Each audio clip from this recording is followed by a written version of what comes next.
Bonjour, ici Romain Desrosiers, bienvenue sur ma chaîne Entraîneur de bridge. Dans la leçon 96 d'aujourd'hui, nous verrons une situation que nous avons déjà analysée lors des vidéos sur la mise en main. Je suggère, pour ceux qui ne sont pas familiers, d'aller voir les vidéos 38.1 à 38.5 pour examiner la théorie concernant la mise en main.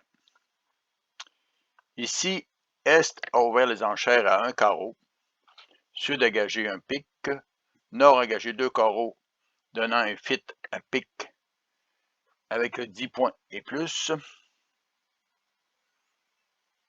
Et Est a contré, demandant l'entame carreau. Et Sud a terminé les enchères à 4 pics, tel que demandé par son partenaire.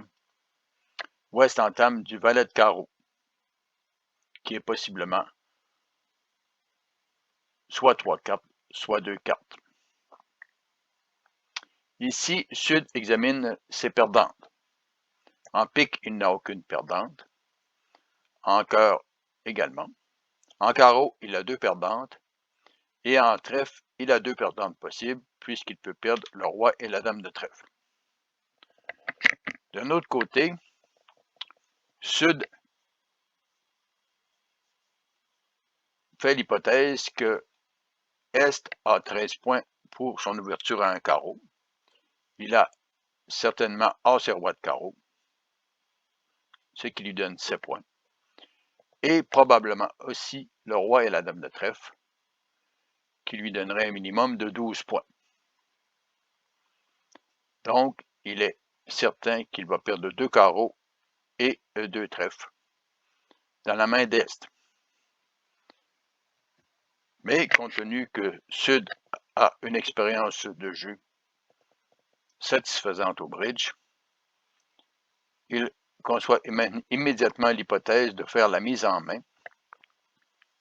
pour que Est prenne la main en dernier avec son roi de trèfle et qu'il soit obligé de revenir sous As et valet de trèfle. Regardons le tout en action. Effectivement, vous voyez que Est a As, roi de carreau et roi dame de trèfle. Le valet de carreau est donc couvert de la dame, suivi du roi et du 6. Est revient de l'as de carreau, du 3 en ouest, ce qui laisse présager un doubleton. Et Est revient du 2 de carreau pour demander à son partenaire de revenir dans la plus petite des deux autres suites, entre le cœur et le trèfle, la plus petite étant le trèfle. Il joue donc le 2 de carreau. Et Sud joue le 9 de pique qui remporte la levée. Ici, rendu à ce point, Sud n'a simplement qu'à enlever la suite cœur, enlever les atouts des adversaires et jouer en conséquence. Mais il doit aussi terminer la main. Ensuite, il fait donc un tour de pique pour enlever 2 cartes chez les adversaires, un second tour de pique pour enlever les 2 autres atouts manquants. S'il avait eu à faire un 3e tour de pique, advenant que les piques soient 3-1, il l'aurait simplement fait en capturant la dame. Il continue avec le 6 de cœur vers la dame, le petit cœur vers son roi, dernier cœur qui enlève la totalité des cartes de cœur. Maintenant, il n'a simplement qu'à jouer le 10 de trèfle qu'il laisse filer vers Est.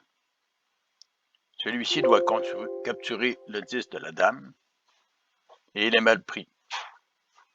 S'il revient trèfle, soit du roi ou du 7, Sud va faire les deux autres levées en or. Et s'il joue maintenant carreau, Sud n'a qu'à discarter un trèfle sur bas et le couper en or. Il finit son jeu avec l'as de trèfle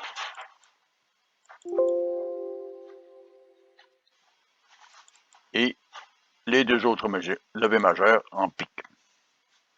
Vous voyez qu'une simple planification du jeu lui a donc permis de faire la méthode de la mise en main et lui permettant de réussir son contrat même si les honneurs sont mal placés. Je vous laisse maintenant cliquer sur la vidéo en haut à gauche de votre écran. Je suggère de vous abonner et à la prochaine.